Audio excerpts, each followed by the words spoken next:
অসম নাগালেণ্ড সীমান্তত কৃষকৰ প্ৰতিবাদ পুনৰ অসম নাগালেণ্ড সীমান্তৰ মেৰাপানীত তৈল খেজুৰ অথবা পাম অইলৰ খেতিক লৈ উত্তাল প্ৰতিবাদ কৃষকৰ অসম নাগালেণ্ড সীমান্তৰ অসম ভূমিত নগাৰ বেদখলকৃত কৃষিভূমিত তৈল খেজুৰৰ খেতি কৰিবলৈ সাজু হৈছে নাগালেণ্ড চৰকাৰ তাক লৈ এতিয়া ব্যাপক চিন্তাত পৰিছে সমগ্ৰ দয়াং অঞ্চলৰ কৃষকসকল মেৰাপানীৰ ভেলগুৰি চিট ফাৰ্মৰ 1200 একৰ কৃষিভূমি বিগত 6টা দশক ধৰি কৌশলেৰে বেদখল কৰি ৰাখিছে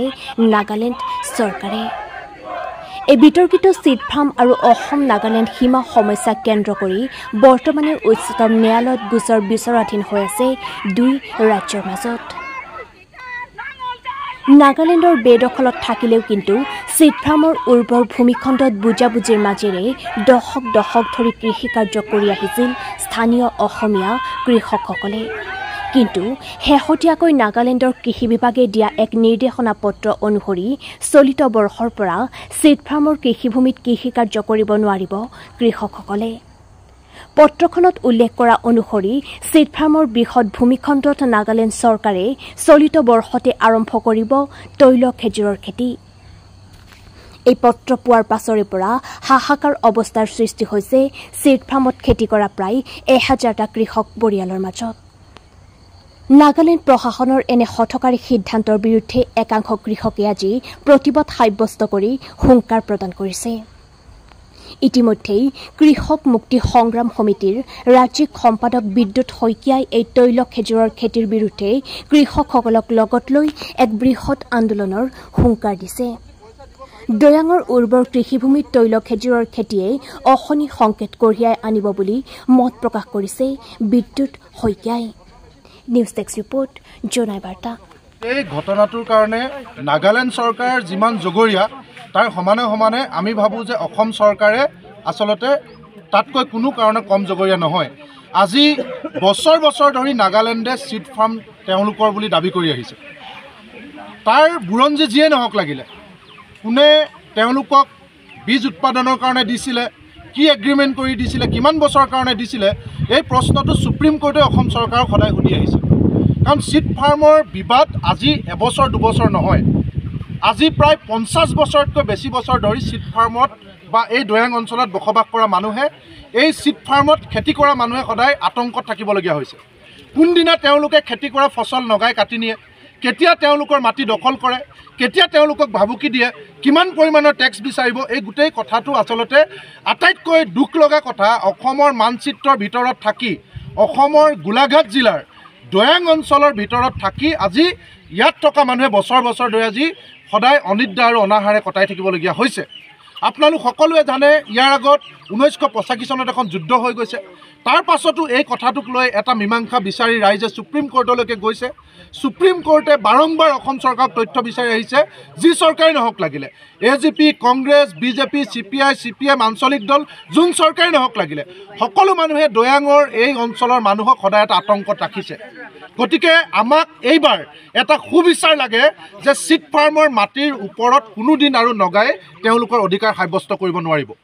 যিবিলাক মানুহে চিট ফাৰ্মৰ মাটিত খেতি কৰি আছে সেই খেতি কৰি থকা মানুহসকলৰ নাঙল যাৰ মাটি তাৰ বিষ্ণুপ্ৰসাদ ৰাভাৰ যি শ্লোগান আছিলে সেই শ্লোগান নাঙল যাৰ মাটি তাৰ শ্লোগানেৰে চিট ফাৰ্মত খেতি কৰি থকা দয়াং অঞ্চলৰ কৃষকৰ হাতত আমাৰ এই চিট ফাৰ্মৰ মাটিসমূহ তুলি দিব লাগিব সেইটো আমাৰ প্ৰথম দাবী আৰু দ্বিতীয় দাবী হৈছে এই মাটিত খেতি কৰি প্ৰায় 1500তকৈ বেছি পৰিয়ালে নিজৰ জীৱন জীৱিকাৰ পৰিয়াল পোহপাল দি আছে এই মানুহৰ 1 ইঞ্চি মাটিও যাতে কোনো কাৰণত হেৰুৱাবলগীয়া নহয় তাৰ কাৰণে আমাৰ অসম চৰকাৰে দায়িত্ব ল'ব লাগিব আমি আজি গাঁৱৰ মানুহবিলাক ইয়াত লগ হৈছোঁ এটা কাৰণে যি আজি নগাবিলাকে আমাৰ ইয়াত যি মাটিৰ দখলৰ যি সিদ্ধান্ত লৈছে সেই মাটি আজি আমি গাঁৱৰ ৰাইজে সিদ্ধান্ত লৈছোঁ যে সেই মাটি চিনাক্ত কৰি আমাক সেই মাটি অসমৰ নে নাগালেণ্ডৰ আৰু সেই মাটি চিনাক্ত কৰি সেই মাটি অসমৰ মানুহৰ হাতত গতাই দিব লাগে আৰু সেই মাটিখিনি কোনো পধ্যে যেন নাগালেণ্ডৰ হাতলৈ নাযায় সেই মাটিখিনি যেন অসমৰ মানুহে পায় তাক আমাৰ অসম চৰকাৰে ইয়াৰ ওপৰত দায়িত্ব ল'ব লাগে আৰু এই অসম চৰকাৰে গোটেই বস্তুটো দায়িত্ব ল'ব লাগে 2 নম্বৰ কথা হৈছে কি আৰু এই মাটিখিনিৰ ওপৰত আমি যে ইমান দিনৰ পৰা খেতি কৰি আহিছিলোঁ আজি ইমান দিন হ'ল আমাৰ দেউতাই কৰিছিলে তাৰপাছত আমি খেতি কৰিছোঁ এই মাটিখিনি যে ইমান দিন খেতি কৰিলোঁ অসমৰ ভিতৰত এফালেও অসমীয়া মানুহ এফালেও অসমীয়া মানুহ এফালেও অসমীয়া মানুহ তাৰ ভিতৰত নাগালেণ্ডে কেনেকৈ এই মাটিটো দখল কৰিলে যদি এই মাটিটো কিবা এগ্ৰিমেণ্ট কৰি অসম চৰকাৰে দিছিলে মুখ্যমন্ত্ৰী ডাঙৰীয়াক কৈছোঁ হিমন্ত বিশ্ব শৰ্মা মুখ্যমন্ত্ৰী ডাঙৰীয়াক কৈছোঁ আপোনালোকৰ যদি ইয়াৰ ডকুমেণ্টছ আছে কিবা ইয়াৰ যদি কাগজ পত্ৰ আছে ৰাজহুৱা কৰিব লাগে এই কাগজ পত্ৰ আমাৰ গোটেই জনসাধাৰণে পাব লাগে যে এই মাটি যদি প্ৰকৃততে নগাক দিছিলে তাৰ কাগজ আমাক দিব লাগে আৰু যদি প্ৰকৃততে সেই মাটি নগা হয় নগা বুলি ক'ব লাগে যদি আমাৰ অসমীয়া মানুহ হয় অসমীয়া মানুহক দিব লাগে আৰু এই খেতিটো আমি নগাই যিসকলে আমাক কৈছে আজি তাৰিখত যে কিমান তাৰিখৰ পৰা যে খেতি নটিচ দিছে যে খেতি কৰিব নোৱাৰিব বুলি কিন্তু আমাৰ মানুহে খেতি নকৰাকৈ নাথাকে আমি খেতি কৰিম নগাৰ শাসন নগাৰ যি আগ্ৰাসন চলিছে আমি নগাৰ কাৰণে ভয় নকৰোঁ নগা আমাৰ ভাই যদি ভাই হিচাপে সিহঁতে যদি আমাক মৰম নকৰে তেতিয়াহ'লে সেইটো মৰমটো আমিও কৰিব নোৱাৰোঁ সিহঁতে যদি আমাক মৰম দিয়ে আমিও মৰম দিম কিন্তু সেইটো কাৰণে কৈ দিছোঁ যে আমি খেতি কৰিম এটা কাৰণে কৰিম নাগালেণ্ডে এই সিদ্ধান্তটো নাগালেণ্ডে অকল ব্যক্তিগত হিচাপত ল'ব নোৱাৰে এই সিদ্ধান্তটো যদি ল'ব বিচাৰিছে নাগালেণ্ডে অসম চৰকাৰ আৰু নাগালেণ্ড চৰকাৰ দুই পক্ষৰ মাজত যৌথ সিদ্ধান্ত ল'ব লাগিব আৰু যৌথ সিদ্ধান্তৰ মতেহে আমাক নটিচ দিব পাৰিব আজি আমাৰ যিখন চিট ফাৰ্ম আমি মানে আজি কেইদিনমানৰ বহু ভাৱাকৈ কথাবিলাক শুনি আছোঁ কিন্তু আজি আমি গোটেই কথাখিনি শুনাৰ উপৰিও এখন আমি নটিচ পাই গ'লোঁ নটিচ পোৱাৰ সন্দৰ্ভত আমি কি কৰিছোঁ গোটেই ৰাইজক খেতি কৰা ৰাইজে আমি গোট খাই একত্ৰিত হৈ আজি এখন সভা পাতি আমি সিদ্ধান্ত ল'বলৈ সিদ্ধান্ত কৰিছোঁ সেয়েহে আমি আজি মানে 85 চন বা আজি 45 বছৰ দিন আমাৰ দেউতাসকলৰ দিনৰ পৰা এই মাটিভূমিত খেতি কৰা হৈ আছে আৰু আমি সেই মাটিত আজি আমি দেউতাসকল মৰি গ'ল কিন্তু আমি আজি কৰি আছোঁ কিন্তু আমাক কৃষকসকলক খেতি কৰাসকলক একো কথা নজনোৱা নেমেলোৱাকৈ তেখেতসকলে বাউণ্ডেৰী বেৰি যি মানে তেলৰ অইল খেতি কৰিবলৈ লৈছে কিন্তু সেইটোত আমি বাধা প্ৰদান কৰিম কাৰণ এই গছটোৰ পৰা প্ৰতিদিনে এজোপা গছত 300 লিটাৰ পানী সংগ্ৰহ কৰে বুলি আমি ইতিমধ্যে ইউটিউব বা যিকোনো চেনেলৰ পৰা চাই আমি জানিব পাৰিছোঁ সেয়েহে আমি ক্ষতি যে হ'ব